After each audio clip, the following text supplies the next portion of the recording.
మన పురాణములు. Radio city మన పురాణములు అంటే మన కథలు. పూలమాలలు కడుతూ మాలకారుడు కనిపిస్తే అతని భక్తికి మెచ్చి ఆలింగనం చేసుకుని సౌఖ్యాన్నిచ్చారు. ఆ తర్వాత ఆ ప్రదేశాన్ని దాటి కొంచెం ముందుకు వెళుతూ ఉంటే ఒక కుబ్జ ఎదురొచ్చిందట. ఎదురుగా వచ్చినటువంటి ఆ కుబ్జ త్రివక్ర. గూని వలన ఆమెకు శరీరంలో 3 వంకరలు ఉన్నాయి. ఆవిడ ఎదురుగా వస్తోంది. శ్రీకృష్ణ పరమాత్ముడు ఆవిడ వంక చూశారు. కుబ్జ అందంగా ఉంటది కదా.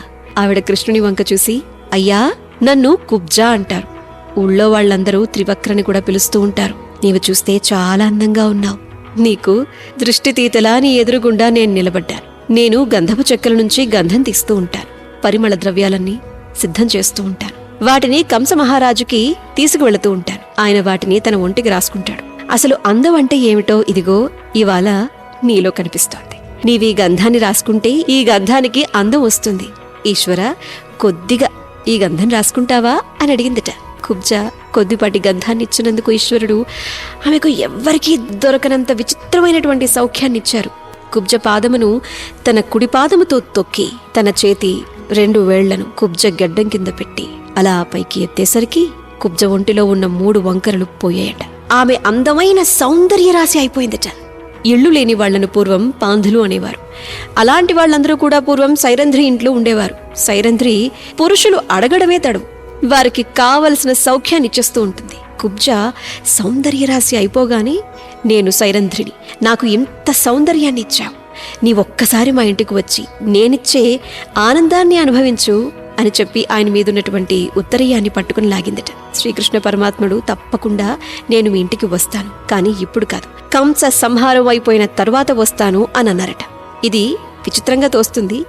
త్రివక్రకు కృష్ణ దర్శనం అయిపోయిన తరువాత ఆయన పాదంతో తొక్కాడు కాబట్టి ఆమెలో ఇటువంటి వాంఛ ఉన్నదా అనిపిస్తుంది. భాగవతాన్ని గనక జాగ్రత్తగా అర్థం చేసుకుంటే త్రివక్రము అంటే మనసులో ఒక మాట, శరీరంతో ఒకటి చేయటం, నోటితో ఒకటి చెప్పటం. 3 యందు 3 వంకర్లు.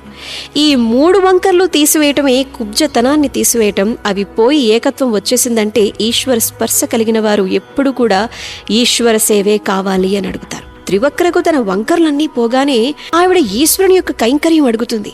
అందుకు తన ఇంటికి రమ్మంటోంది. పరమాత్మ కంస వధ అయిపోయిన తర్వాత వస్తాను అంటున్నారు అనగా అజ్ఞాన సంహారం పూర్తయిపోవాలి, అప్పుడు వస్తాను అని మాట ఇచ్చారు.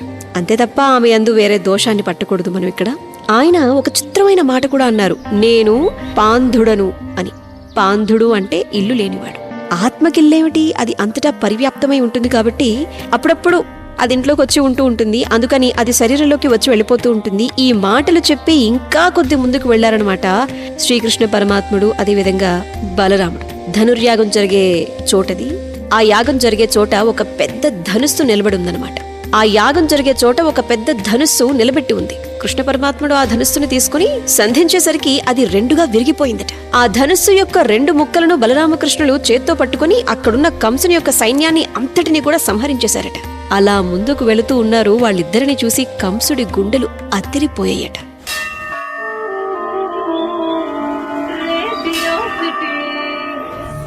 మన పురాణములు.